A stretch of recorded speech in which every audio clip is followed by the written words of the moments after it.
Yeah. All right. To kick it off, I just want to just go through some initial thoughts on the movie. Who wants to go first? I think you take it there, Doug. All right, cool. I loved this fucking movie. Mm. The idea going in for me was that this was going to be almost like an incomplete story because, of course, you go in there part one. But Christopher McQuarrie puts together a full-fledged, like, complete story arc for this part one.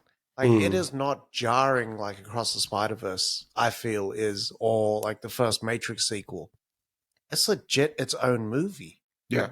And the performances, action sequences, everything just hit for me.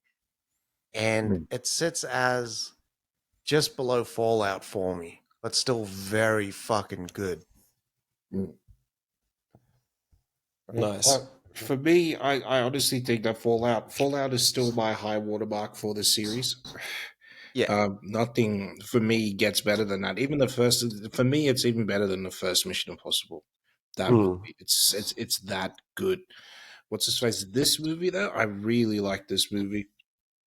I love that. I thought I was coming into a sort of what's his face sort of movie, like a Mission Impossible movie. I thought I was coming into a mission, and I got something completely different, and I really like what I got. Yeah. Yeah, That's exactly what I was thinking as well. I was very surprised about this movie not following those same sort of trends from the last movie, and it really hit for me. But still having those same characters and those interactions, really enjoyed. Yeah. And this flew for like a nearly 3-hour movie. The pacing was incredible in this movie. it was. It was amazing. I remember turning to Rob, and I was looking, and I looked at him, and he like moved over. And I was like, is this fucking movie nearly finished? Yeah. I was like it can't nearly be finished. Like, I understand it's a train scene and everything. It can't nearly be finished. Like, it moves. He moves so quick. It's so good. Yeah. For me, I have a really good indicator with B as well because she hates long movies where there's talking and not a lot of like there is action in this movie, but the talking in between because she'll start fidgeting. Yeah. After that movie, she was in, and during, not a peep. That's also someone that hasn't watched the originals, right? Like, Yeah. hasn't watched any 1 to 6. Yeah. Yeah. What his face was saying though, Macquarie was saying though that he shoots all of these movies, or at least he's set up, because he's set up most of these movies since 4 now onwards, because he was a writer since 4. He was saying that he sets up the movies so that you do not need to see the other movie. Every single one of these movies you can watch by themselves. There's no continuation. There's no nothing. They reintroduce you to the IMF. They tell you who the characters are every single time. Yeah. And I just realized that they're doing that now. Yeah. Yeah. Yeah. Man. But yeah, go watch this movie. Everyone needs to go watch this movie. This should be the movie that makes up for your Indiana Jones. If you didn't like it, I understand if you did. Yeah. Or some of the other movies we got this year. Yeah. I think it's going to be hard to beat this one. Yeah. This summer. Like, I think about the movies that are coming out afterwards. We're getting Barbie. We're getting Oppenheimer. And there's still more to go. Yeah. I just can't think of them right now, but there's still more to go. Towards the end of the year, we'll get our more adult fare.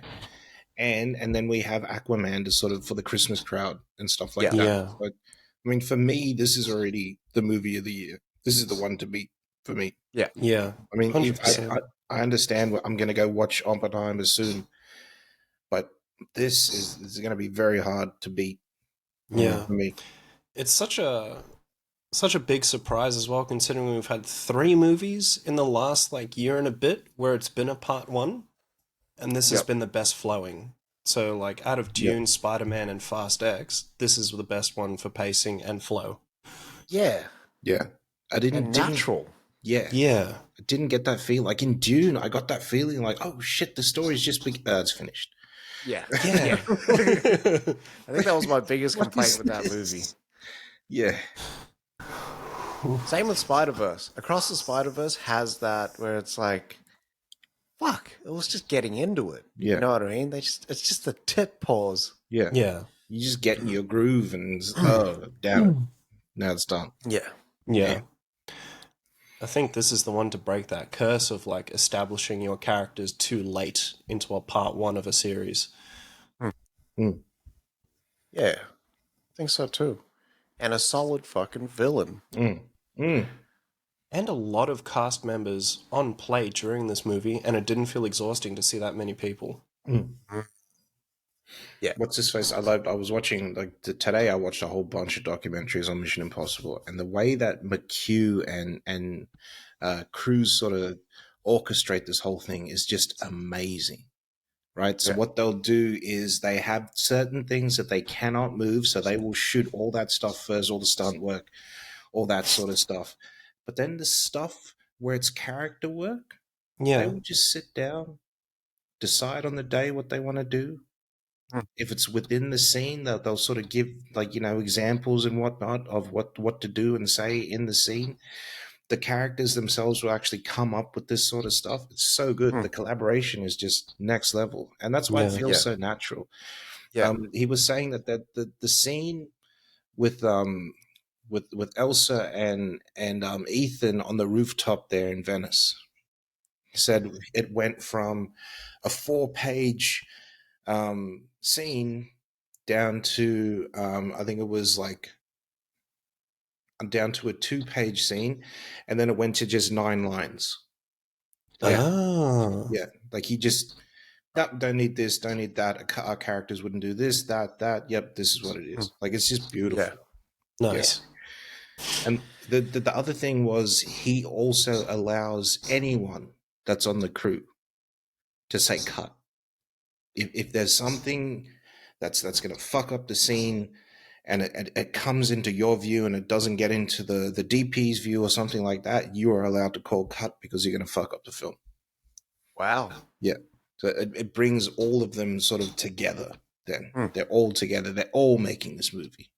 Yeah, nice. The collaboration on set would be unbelievable. Yeah. Yeah. I guess that high standard, you can understand why Cruz fucking lost his shit. Yeah. Yeah. Like, if you're not like willing to play on the team, then just step the fuck off. Yeah. Yeah.